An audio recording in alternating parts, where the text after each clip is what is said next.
Weather Service in Indianapolis has issued a severe thunderstorm warning for Madison County, Delaware County, northwestern Randolph County, northwestern Henry County, eastern Hamilton County, southeastern Tipton County until 3:30 a.m. Eastern Standard Time.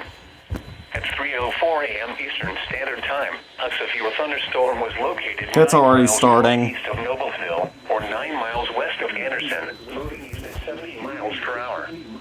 Expected hazards include 60 miles per hour wind Yeah, it's already starting, so... This is a radar-indicated threat. The following impacts are expected. Expect damage to roofs, siding, and trees. This severe thunderstorm will be near Kenwood, Franklin, and River Forest around 3:10 a.m. Tornado possible.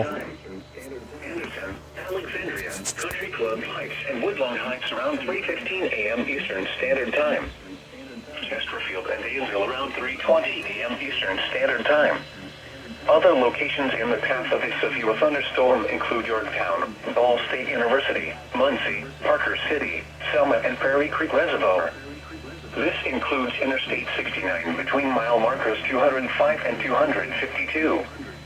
For your protection, move to an interior room on the lowest floor of a building. Repeating, a severe thunderstorm warning has been issued until 3:30 a.m. Eastern Standard Time for the following counties in Indiana: Delaware, Hamilton, Henry, Madison, Randolph, and Tipton.